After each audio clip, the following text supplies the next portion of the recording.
Student, स्वागत है आप सभी लोगों को मेरे यूट्यूब चैनल शिवा लेक्चर में। तो स्टूडेंट, आज मैं आप लोगों को यहाँ पर वार्षिक परीक्षा 2024 का मॉडल पेपर साइंस का बताने जा रहा हूँ कक्षा 9 का, जो कि आप लोगों के लिए बहुत ही महत्वपूर्ण क्वेश्चन रहेंगे प्यारे स्टूडेंट। बहुत ही इंपॉर्टेंट मॉडल पेपर है प्यारे स्टूडेंट, तो आप लोग इसको ज़रूर पूरा पढ़ के जाना। तो स्टूडेंट, बिना देरी किए हुए चलिए हम इस वीडियो के अंत तक बने रहते हैं। तो चलिए स्टूडेंट, हम देखते हैं। यहाँ पर आप लोगों को बता दूँ कि इसका जो कोड दिया आप लोग का बी है पूर्णांक, आप लोग का यहाँ पर दिया हुआ है 17 नंबर है प्यारे स्टूडेंट। आप लोग को जो समय दिया रहेगा यहाँ पर 3 घंटे 15 मिनट दिए रहेंगे, जो कि आप लोगों को यहाँ पर 15 मिनट निर्देश पढ़ने के लिए दिया रहेगा प्यारे स्टूडेंट। आप लोग को यह बता दें कि इसमें खंड आ और खंड बा होता है, जिसके खंड आ में आप लोग का 20 बहुविकल्पीय प्रश्न होते हैं, जिसका आंसर आप लोग को OMR शीट पर देना रहता है प्यारे स्टूडेंट। तो चलिए हम लोग देखते हैं यहाँ पर। तो आप लोग इस निर्देश को पढ़ लीजिएगा। देखिए, आप लोग इस निर्देश को अच्छे तरीके से पढ़ लीजिएगा। तो चलिए हम लोग पहले क्वेश्चन की तरफ चलते हैं, जो कि आप लोगों का यहाँ पर खंड आ में देखिए आप लोग एकदम वायरल पेपर है प्यारे स्टूडेंट, एकदम वायरल पेपर है आप लोग का, मोस्ट इम्पॉर्टेंट आप लोग का मॉडल पेपर है। तो देखिए पहला क्वेश्चन आप लोग को यहाँ पर कह रहा है जी का अर्थ होगा। तो आप लोग जो बता दें कि जी का अर्थ जो होगा आप लोगों का यहाँ पर होगा गुरुत्वाकर्षण होगा। ऑप्शन सी वाला सही हो जाएगा प्यारे स्टूडेंट। तो चलिए अब हम देखते हैं यहाँ पर दूसरा क्वेश्चन आप सब लोग के सामने कह रहा है दाब का मात्रक होगा। तो दाब का जो मात्रक होगा आप लोग यहाँ पर न्यूटन प्रति मीटर स्क्वायर हो गया। ऑप्शन बी वाला सही हो जाएगा प्यारे स्टूडेंट। तो चलिए बिना देरी किए हम लोग तीसरे क्वेश्चन की तरफ चलते हैं। तीसरा क्वेश्चन आप लोग के सामने यहाँ पर दिया हुआ है। आप लोग देखिए, जब कोई पिंड मुक्त रूप से पृथ्वी की ओर गिरता है तो उसकी कुल ऊर्जा ऊर्जा क्या होती है। तो प्यारे स्टूडेंट, आप लोग को बता दें यहाँ पर अपवर्तित रहती है, तो इसके मतलब अचर रहती है प्यारे स्टूडेंट। ऑप्शन सी वाला सही हो जाएगा। तो चलिए हम लोग अब चलते हैं चौथे क्वेश्चन की तरफ। चौथा क्वेश्चन आप सब लोग के सामने यहाँ पर दिया है, किसी मशीन द्वारा कार्य करने की दर को कहते हैं। तो किसी मशीन द्वारा कार्य करने की दर को जो कहते हैं यहाँ पर सामर्थ्य होगा। ऑप्शन ए वाला सही हो जाएगा प्यारे स्टूडेंट। तो चलिए अब हम लोग चलते हैं पाँचवें क्वेश्चन की तरफ। पाँचवा क्वेश्चन आप सब लोग के सामने यहाँ पर दिया हुआ है, अवश्य शक्ति बराबर होती है, मतलब यहाँ पर गलत कर दिया है। एक अवश्य शक्ति बराबर जो होती है आप लोग यहाँ पर 746 वाट होता है। ऑप्शन सी वाला सही हो जाएगा प्यारे स्टूडेंट। तो चलिए अब हम लोग चलते हैं यहाँ पर छठवें क्वेश्चन की तरफ। छठवां क्वेश्चन आप सब लोग के सामने है। यहाँ पर ध्वनि की चाल अधिकतम होती है। तो ध्वनि की जो चाल अधिकतम होती है प्यारे स्टूडेंट, ये ठोसों में होती है। ऑप्शन सी वाला सही हो जाएगा। तो चलिए अब हम लोग चलते हैं यहाँ पर सातवें क्वेश्चन की तरफ। सातवां क्वेश्चन आप सब लोग के सामने कह रहा है, अनुप्रस्थ तरंगें उत्पन्न की जा सकती हैं। तो आप लोगों को यहाँ बता दें, यह ठोस और द्रव में दोनों उत्पन्न की जा सकती हैं प्यारे स्टूडेंट। तो चलिए अब हम लोग चलते हैं यहाँ पर आप लोग आठवें क्वेश्चन की तरफ। तो आठवां क्वेश्चन आप सब लोग के सामने यहाँ पर दिया हुआ है रसायन विज्ञान, जो कि वो आप लोग का था, उससे पहले वाला वो फिजिक्स का था, कक्षा 9 का वायरल पेपर एकदम। तो चलिए आठवें क्वेश्चन को देखते हैं। आठवां क्वेश्चन आप लोग देखिए क्या कह रहा है। तो यहाँ पर आठवां क्वेश्चन आप लोग के सामने दिया है, निम्नलिखित में से कौन सा धातु है। तो आप लोग को बता दें कि जो सोडियम होता है वो धातु होता है आप लोगों का। तो चलिए अब हम देखते हैं नौवें क्वेश्चन को। तो नौवां क्वेश्चन आप सब लोग सामने यहाँ पर दिया है, निम्नलिखित में से तत्व नहीं है। तो आप लोग को बता दें, आप लोग को यहाँ पर ऑप्शन सी वाला सही हो जाएगा, जो कि कागज आप लोग का तत्व नहीं है। तो चलिए अब हम लोग चलते हैं यहाँ पर 10वें क्वेश्चन की तरफ। 10वां क्वेश्चन क्या है, निम्नलिखित में आयन है। तो जो आयन होगा आप लोग यहाँ पर देखिए, उसका प्लस या माइनस का निशान होगा। तो ऑप्शन सी वाला सही हो जाएगा। तो चलिए हम लोग देखते हैं 11वें क्वेश्चन को। 11वां क्वेश्चन, अक्रिय गैसों के अणु होते हैं। तो यहाँ पर अक्रिय गैसों को जो अणु होती है प्यारे स्टूडेंट, एक परमाणु होते हैं। तो चलिए अब हम लोग चलते हैं यहाँ पर 12वें क्वेश्चन की तरफ।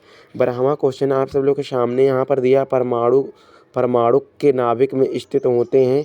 तो परमाणु के नाभिक में जो स्थित होते हैं प्रोटॉन तथा न्यूट्रॉन होते हैं प्यारे स्टूडेंट। ऑप्शन बी वाला सही हो जाएगा। तो चलिए अब हम लोग चलते हैं 13वें क्वेश्चन की तरफ। 13वां क्वेश्चन है, कैल्शियम के संयोजी कोश में इलेक्ट्रॉनों की संख्या जो होती है कितनी होती है। तो यहाँ पर ऑप्शन ए वाला सही हो जाएगा, 2 होती है। चलिए हम लोग चलते हैं 14वें क्वेश्चन को। 14वां क्वेश्चन देखिए, केंद्रक के अलावा वह अंगक जिसमें डीएनए होता है। तो यहाँ पर जो हो जाएगा ऑप्शन सी वाला सही हो जाएगा, माइटोकॉन्ड्रिया। चलिए अब हम लोग चलते हैं 15वें क्वेश्चन की तरफ। 15वां क्वेश्चन आप सब लोग के सामने प्यारे स्टूडेंट यहाँ पर देखिए, क्लोरोफिल का प्रयोग करके प्रकाश संश्लेषण करने वाले वर्ग को क्या कहते हैं। तो आप लोग को यहाँ पर बता दें, फोटोसिंथेटिक पिगमेंट कहते हैं। तो आप लोग का यहाँ पर नहीं दिया ऑप्शन में, तो आप लोग यहाँ पर लगा दीजिए इनमें से कोई नहीं, ऑप्शन डी वाला। आप लोग को जो बता दें सही उत्तर इसका होगा फोटोसिंथेटिक पिगमेंट होता है।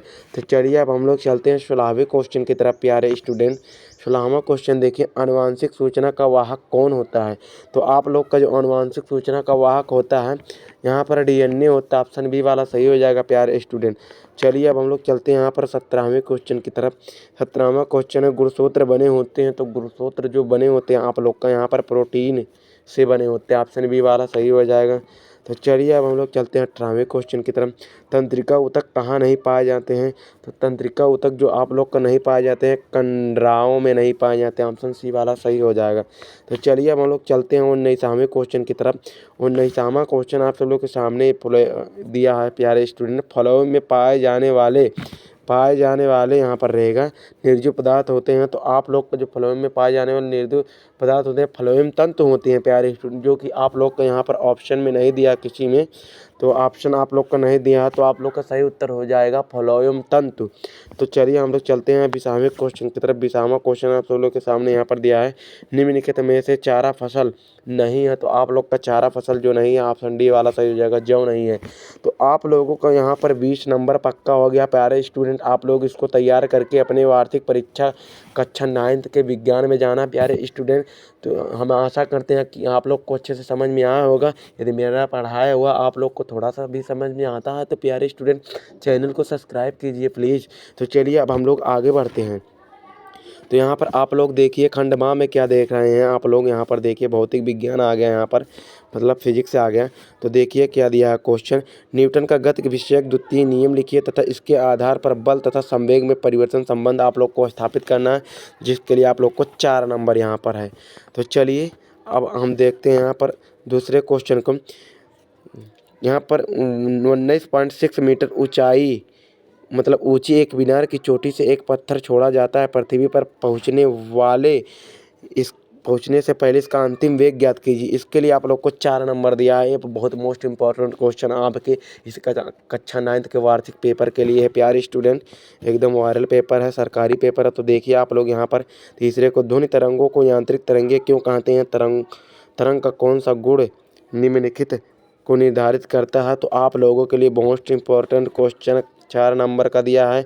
आप लोग को यह भी बताना है। यहाँ पर देखिए क्या कह रहा है, प्रबलता तारत्व। तो चलिए अब हम लोग यहाँ पर देखते हैं चौथे क्वेश्चन को। चौथा क्वेश्चन आप सब लोग के सामने दिया है, निम्नलिखित यहाँ पर दिया, किसी वस्तु का चंद्रमा पर भार पृथ्वी पर इसके भार का 1.6 गुना क्यों होता है। आप लोगों का मोस्ट इम्पोर्टेंट क्वेश्चन कक्षा 6 नंबर, आप लोग इसको कर लीजिएगा। 6 नंबर पक्का हो जाएगा प्यारे स्टूडेंट। अथवा करके दिया है आप लोगों का, देखिए न्यूमेरिकल है।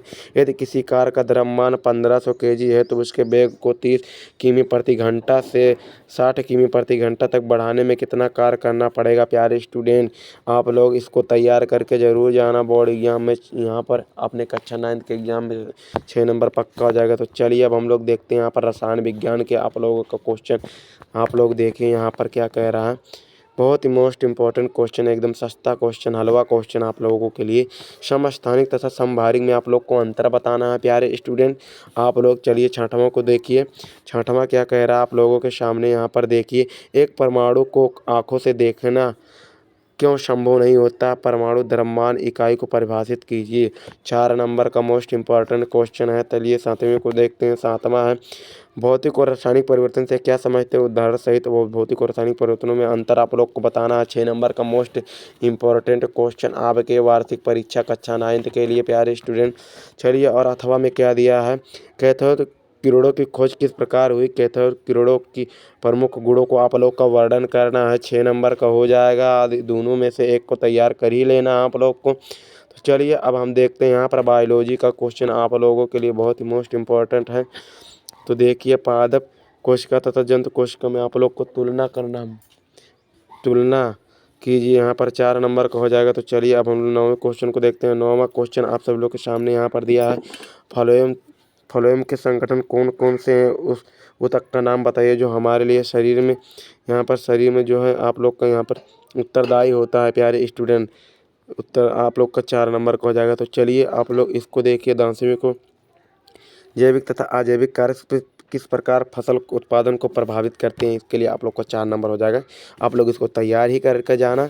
और देखिए गुणसूत्र किसे कहते हैं, गुणसूत्र की संरचना एवं कार्यों को वर्णन कीजिए। कक्षा 10 के लिए भी मोस्ट इम्पोर्टेंट क्वेश्चन आप लोग के बोर्ड एग्जाम साइंस के लिए और कक्षा 9 के लिए भी मोस्ट इम्पोर्टेंट क्वेश्चन ये गुणसूत्र वाला है आप लोग के।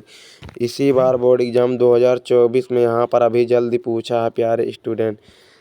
तो चलिए हम देखते हैं यहाँ पर अब आगे क्या है। आगे आप लोग देखिए, गालजिकाय पर संक्षिप्त टिप्पणी लिखना है आप लोगों को अथवा में दिया है, और अंतःप्रत्यय जालिका की संरचना तथा कार्यों को वर्णन करना है। तो हमें आशा है कि आप लोग को अच्छे से समझ में आ गया होगा, आप लोग अपना परफॉर्मेंस 70 नंबर अच्छे से कर लेंगे। तो प्यारे स्टूडेंट चलिए हम लोग अगले वीडियो में मिलते हैं। जय हिंद, जय भारत।